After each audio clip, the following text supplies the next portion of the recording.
Good morning and Jai Hind, students. Today we will study a new chapter in class 12 and the chapter number 4, chemical kinetics. That is what we have to study today. तो सबसे पहले हम ये देखने की कोशिश करते हैं कि केमिकल काइनेटिक्स में क्या पढ़ा जाता है, इसमें स्टडी क्या की जाती है। तो इंट्रो हम इसका देखते हैं। इंट्रो मींस इंट्रोडक्शन, क्या पढ़ेंगे इसमें। तो इसका इंट्रो ये है कि केमिकल काइनेटिक्स में हम स्पीड ऑफ रिएक्शन पढ़ते हैं। ठीक है, we study the speed of reaction, the speed of a reaction, speed of reaction और रेट ऑफ अ रिएक्शन और रेट ऑफ अ रिएक्शन। हम स्पीड ऑफ रिएक्शन पढ़ते हैं, रेट ऑफ रिएक्शन पढ़ते हैं, चीज वही हुआ। और स्पीड को प्रभावित करने वाले कौन कौन से कारण हैं, the factors influencing the speed of reaction, the factors influencing the speed of a reaction or the rate of a reaction, rate of a reaction। इस चीज को हम लोग पढ़ते हैं। तो केमिकल काइनेटिक्स में जो हमको पढ़ना है वो रेट ऑफ रिएक्शन पढ़ना है। रेट ऑफ रिएक्शन को प्रभावित करने वाले कारक कौन कौन से हैं, और इसमें एक थियरी है कोलिजन थियरी, जो हम लोग नहीं पढ़ेंगे, उसको रिड्यूस कर दिया गया।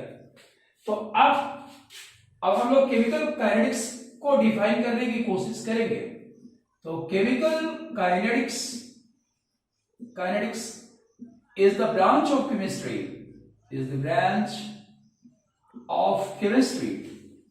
chemical kinetics is the branch of chemistry which deals in the rate of reaction,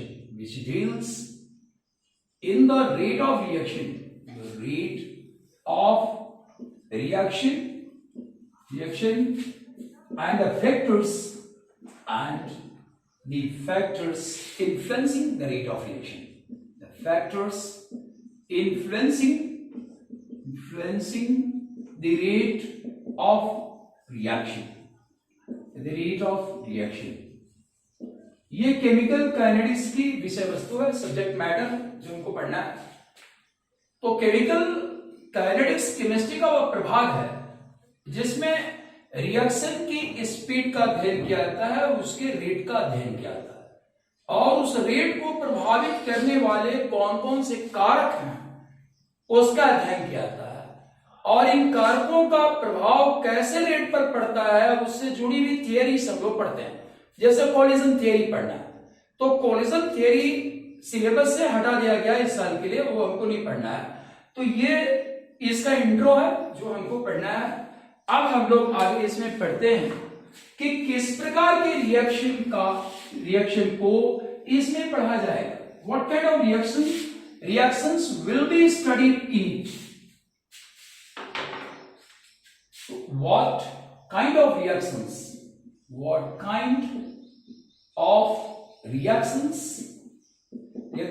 will be studied in the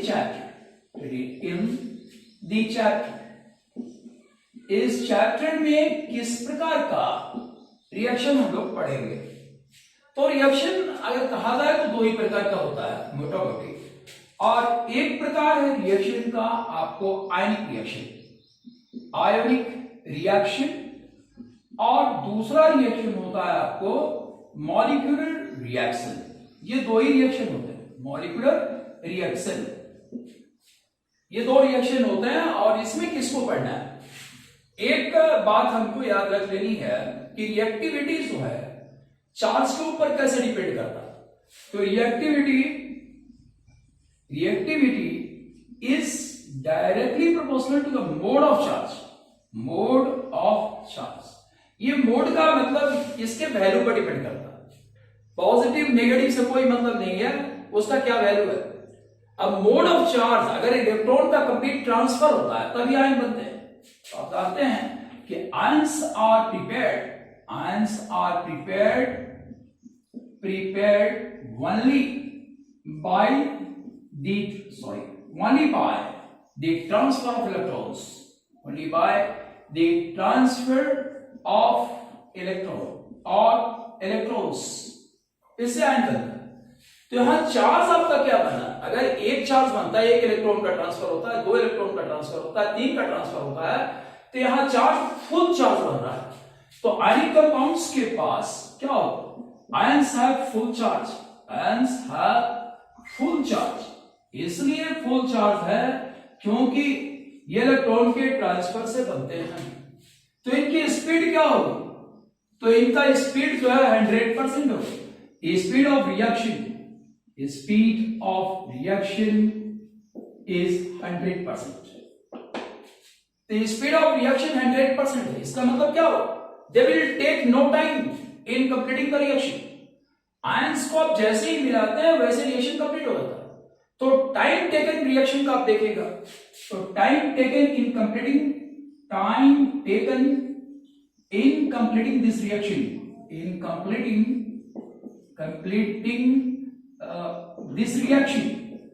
this reaction, तो time taken in completing this reaction जो है 1/100 सेकेंड है, ये सेकेंड है। अब आप इसमें कौन सा रेट का ध्यान करें?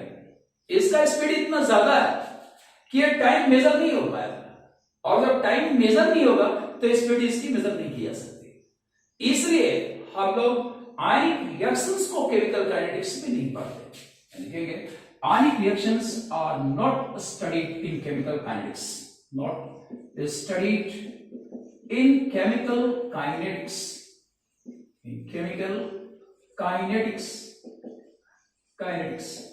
आयनिक स्टडी रिएक्शंस को हम लोग केमिकल काइनेटिक्स में नहीं पढ़ते। इसके पढ़ने का कोई उपाय नहीं, क्योंकि इसका टाइम बहुत छोटा है, 1/100 सेकेंड। इसका मतलब सेकेंड के 100वें भाग में पूरा हो जा रहा है।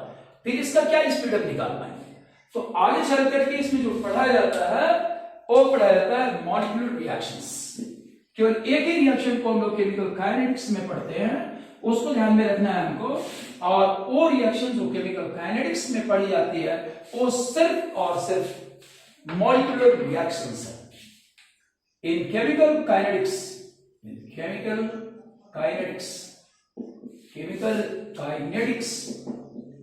only molecular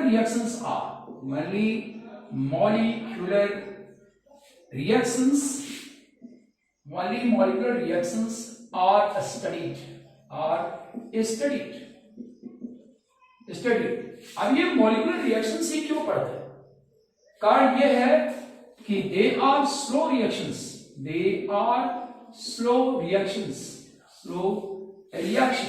ये रिएक्शंस आपके स्लो होते हैं और इसलिए इसकी स्पीड पढ़ी जा सकती है। रिएक्शन स्लो है इसलिए इसकी स्पीड आप पढ़ सकते हो, नहीं तो पढ़ने का कोई उपाय नहीं है आपके पास। तो अब यहां रिएक्शन स्लो क्यों है? how is it that molecular reactions are slow?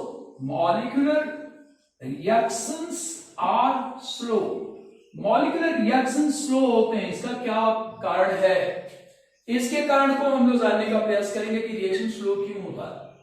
तो एक चीज जो आपने क्लास 9 में पढ़ा है कि एटम और मॉलिक्यूल के बीच में एक डिफरेंस है, और वो डिफरेंस यहां काम करेगा समझने में। देखिए atoms take part in chemical reaction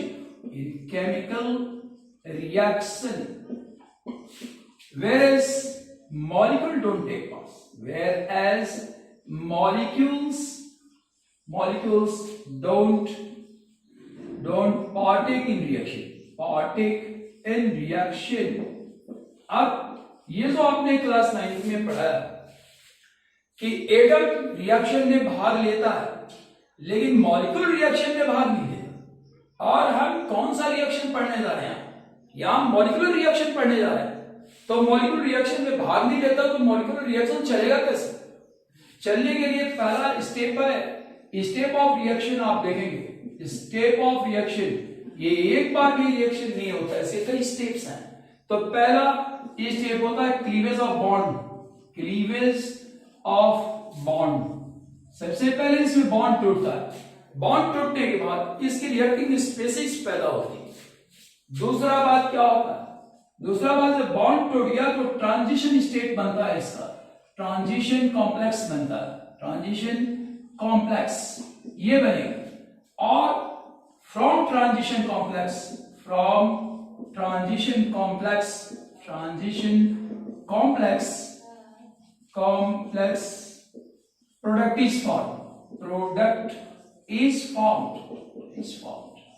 तो ये हम यहां देख रहे हैं क्या कि ये मॉलिक्यूलर रिएक्शंस जो है स्लो हो जाएंगे, क्योंकि इनके स्टेप्स काफी 3 स्टेप्स हैं। पहले मॉलिक्यूल टूटेगा, टूटने के बाद उससे एटम लिबरेट करेंगे, उससे जो लिबरेट करेगा वो रिएक्शन करेगा। सेकंड, वे आपस में लड़ करके ट्रांजिशन कॉम्प्लेक्स बनाएंगे, ट्रांजिशन स्टेट बनाएंगे। और तीसरी बात, ट्रांजिशन स्टेट से जाकर के हमको प्रोडक्ट मिलेगा। इससे रिएक्शंस क्या होते हैं, स्लो होते हैं। और ये वजह है कि हम लोग मॉलिक्यूलर रिएक्शन को ही केमिकल काइनेटिक्स में स्टडी करते हैं। अब मॉलिक्यूलर रिएक्शंस के कुछ खास बातें क्या हैं? What are the characteristics of molecular reactions? Molecular reaction के कैरेक्टरिस्टिक्स को आपने क्लास 11 में पढ़ा, वहां से रेफर कीजिए इसको।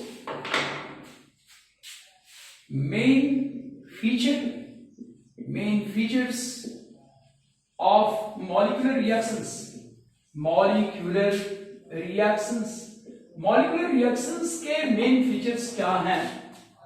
आपने क्लास 11 में पढ़ा है, उसी चीज को मैं लिख रहा हूं। रेफर क्लास 11th, फिर क्लास 11th, क्लास 11th को आप रेफर कीजिए इस जगह पर जो वहां पढ़ाई हुई थी, उसको देखिए। तो ये क्या होता है? They are reversible reaction, they are reversible reaction, reversible reaction, ये रिवर्सिबल रिएक्शन है। रिवर्सिबल रिएक्शन का मतलब क्या होता है? The reaction which can move forward as well as in backward direction is called reversible reaction. Reversible reaction, the reaction which can move, the reaction which can move, which can move in forward as well as in backward direction, as well as in backward direction, ये जो है आपका reversible reaction, ये forward direction में भी जाएगा, backward direction में भी जाएगा। और जो सेकंड फीचर इस रिएक्शन का होगा, तो ऑल रिवर्सिबल, इसमें क्या होगा, यहां इक्विलिब्रियम आएगा, पॉइंट आएगा इक्विलिब्रियम। तो molecular reaction attains equilibrium point, attains equilibrium point, means equilibrium state, point कहें स्टेट कहें, बात देखिए। Molecular reaction attains equilibrium state, equilibrium state पे क्या होगा? क्लास 11 बुक नंबर 1 आखिरी चैप्टर, क्लास 11 याद कीजिए, बुक फर्स्ट लास्ट चैप्टर जो आपने पढ़ा होगा, और वो चैप्टर है केमिकल इक्विलिब्रियम, ये आपने पढ़ा है। वहीं से कॉन्सेप्ट को उठा के समझ। इक्विलिब्रियम पॉइंट पर क्या होता है? रिएक्शन बंद नहीं होता क्या है? रेट ऑफ फॉरवर्ड रिएक्शन और रेट ऑफ बैकवर्ड रिएक्शन दोनों बराबर हो जाते हैं। या होगा क्या? RF is equal to RB। तो RF क्या है? रेट ऑफ फॉरवर्ड रिएक्शन है, रेट ऑफ फॉरवर्ड रिएक्शन है। और ये क्या है? रेट ऑफ बैकवर्ड रिएक्शन है, रेट ऑफ बैकवर्ड रिएक्शन है। ठीक है, तो फॉरवर्ड रिएक्शन और बैकवर्ड रिएक्शन जो रेट है उसका, वो दोनों का दोनों बराबर हो जाता है। ये मॉलिक्यूलर रिएक्शन की एक विशेष पहचान है। तीसरी बात, अगर हम कहें कि तीसरी कैरेक्टरिस्टिक फीचर जो है मॉलिक्यूलर रिएक्शन का क्या होगा, वो फीचर बड़ा ही आसान है, आप घर सब जानते भी होंगे। तीसरा फीचर है कि these reactions are never completed। तीसरी फीचर है these reactions are never completed। ये रिएक्शन कभी भी कंप्लीट नहीं हो सकता, नेवर कंप्लीटेड, ये तीसरा फीचर है इसका। तो ये मॉलिक्यूलर रिएक्शंस हैं जिसके फीचर्स की हमने चर्चा की। अब हम लोग रेट के बारे में पढ़ेंगे कि रेट क्या है, what is rate of A reaction, ये हम लोग see what is rate of a reaction, rate of a reaction, reaction का रेट क्या है। तो रिएक्शन का रेट यह है कि the drop in concentration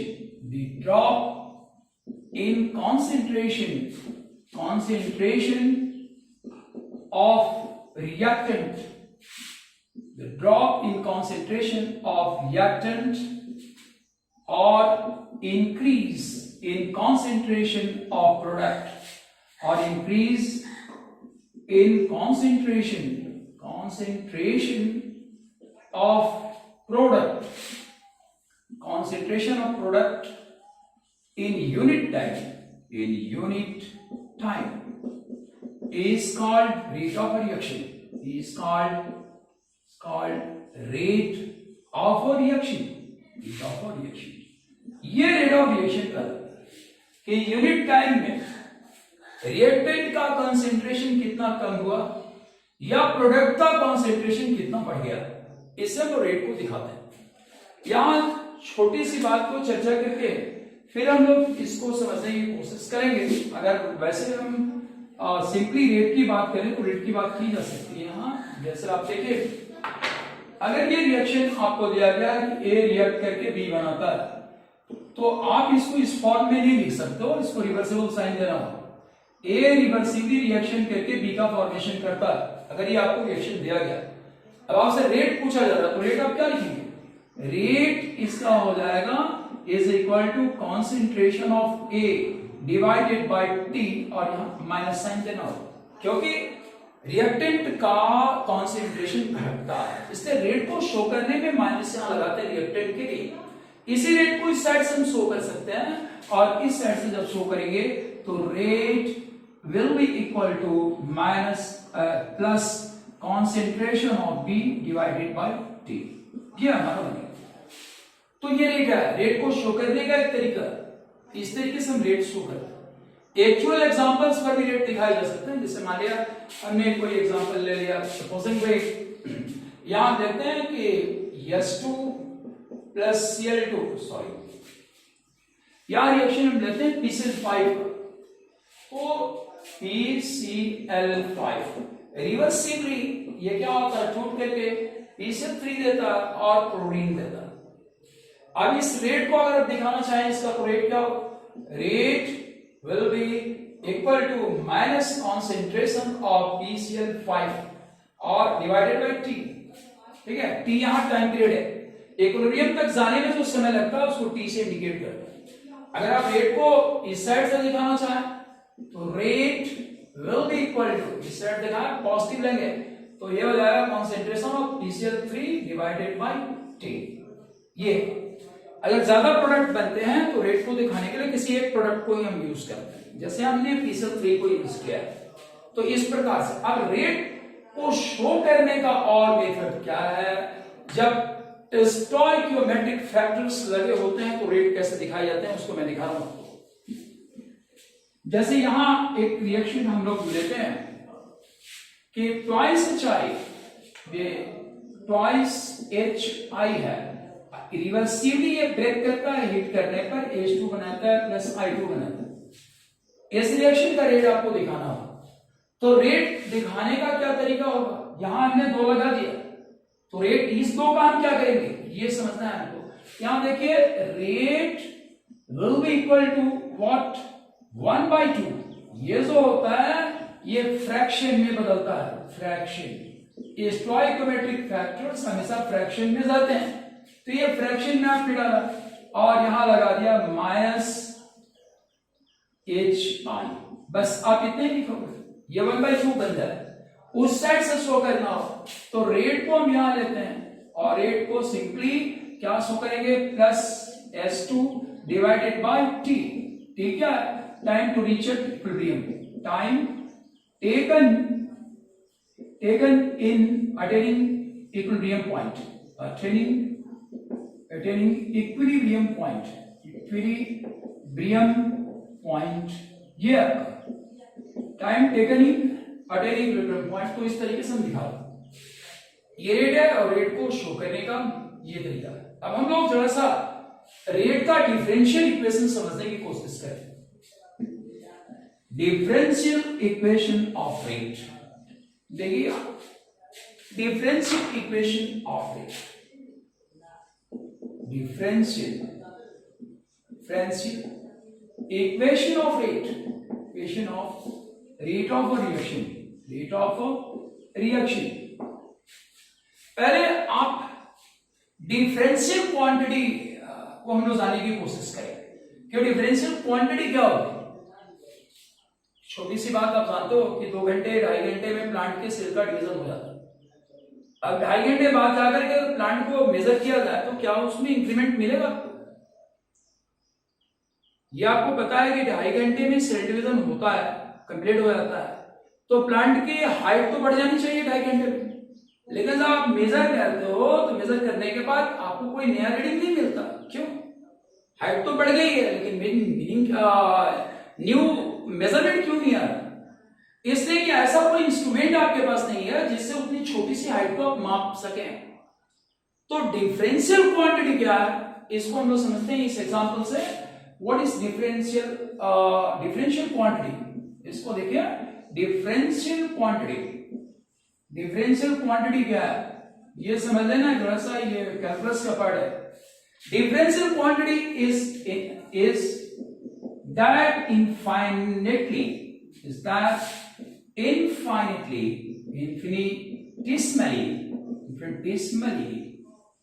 infinitesimally small quantity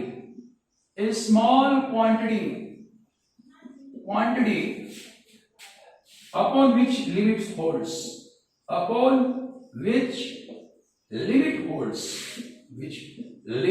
holds, ठीक है, ये डिफरेंशियल क्वांटिटी होगी। तो डिफरेंशियल क्वांटिटी अनंत रूप से एक छोटी राशि है जो मेजर की जा सकती है, और जो मेजर की जा सकती है उसे हम लोग ये कहते हैं उस पर लिमिट हमारा काम कर रहा है, तो इसे हम डिफरेंशियल आइटम करते हैं। अब डीवी अगर हम लोग दिखाते हैं, ये डीवी का मतलब क्या होगा, डिफरेंशियल वेलोसिटी। डिफरेंशियल वेलोसिटी का मतलब क्या कि स्मॉलेस्ट वेलोसिटी है, स्मॉलेस्ट वेलोसिटी जो आप मेजर कर सकते हो उसे हम लोग डिफरेंशियल वेलोसिटी कहते हैं। तो ये कैसी वेलोसिटी है, smallest measurable velocity, smallest measurable velocity.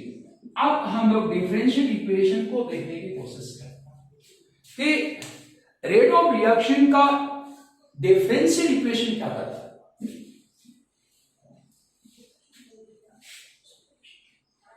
आप जो डिफरेंशियल इक्वेशन को हम लोग यहां देख रहे हैं, तो डिफरेंशियल रेट तो डीआर से शो करते हैं। डीआर का मतलब क्या होगा, smallest rate which can be measured, smallest rate of reaction which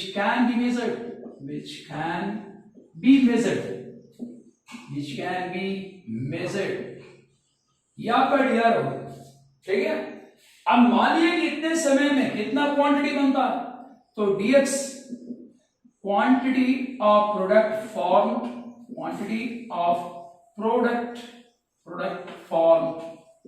formed in differential time dt। Differential time dt में क्वांटिटी ऑफ प्रोडक्ट ये आपका फॉर्म करना। तो रेट को आप कैसे शो करेंगे, तो dr equals to dx upon dt हो जाएगा। ये किस सेंस में, अगर आप इसके प्रोडक्ट की बात कर रहे हो तो आप अगर हम लोग dr यहां dx अपॉन dt करते हैं, माइनस लगाते हैं, तो ये बात किसकी हो जाएगी, ये बात रिएक्टेंट की हो जाएगी, क्योंकि रिएक्टेंट का जितना क्वांटिटी घटेगा उतना ही प्रोडक्ट की क्वांटिटी बढ़ेगी। तो माइनस साइन रिएक्टेंट के लिए दिखाया जाता है, प्लस प्रोडक्ट के लिए दिखाया जाता है। ये डिफरेंशियल रेट ऑफ रिएक्शन। इसके बाद का कॉन्सेप्ट हमारा है molecularity and order of reaction. See second topic, molecularity and order of reaction.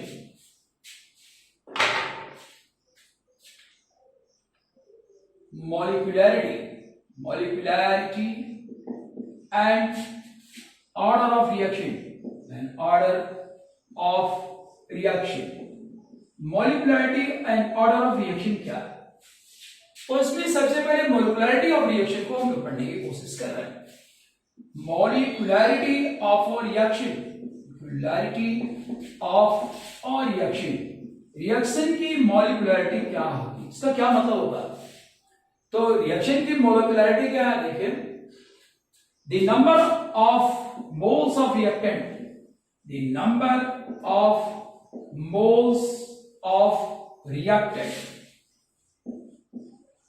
the number of moles of reactant occurring in a balanced chemical equation, the sum of number of moles of reactant occurring in a balanced chemical equation, in a balanced chemical equation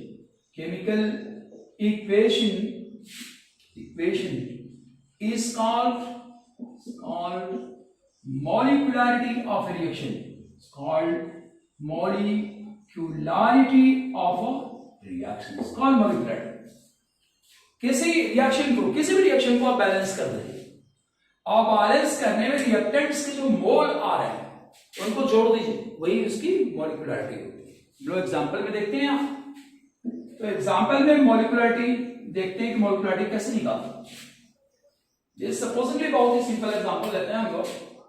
first, S2 plus O2 equal to H2O बनता है। आप इसको balance करोगे, यहाँ 2 लगाओगे, यहाँ 2 लगाओगे, reaction आपका बैलेंस हो। तो ये रिएक्शन बैलेंस था आपका, याद रखिएगा। तो बैलेंस्ड केमिकल इक्वेशन है। इक्वेशन क्या? बैलेंस्ड केमिकल इक्वेशन है। बैलेंस्ड केमिकल इक्वेशन है। अब बैलेंस्ड केमिकल इक्वेशन में मॉलिक्यूलरिटी आप निकालेंगे तो नंबर ऑफ मोल्स को जोड़ेंगे, 2 मोल एंड 1 मोल, तो क्या होगा? 2 + 1 = 3। ये इसकी मॉलिक्यूलरिटी है, इसकी मॉलिक्यूलरिटी 3 है। तो रिएक्शन क्या करेगा? ट्राई मॉलिक्यूलर रिएक्शन है आपका, ट्राई मॉलिक्यूलर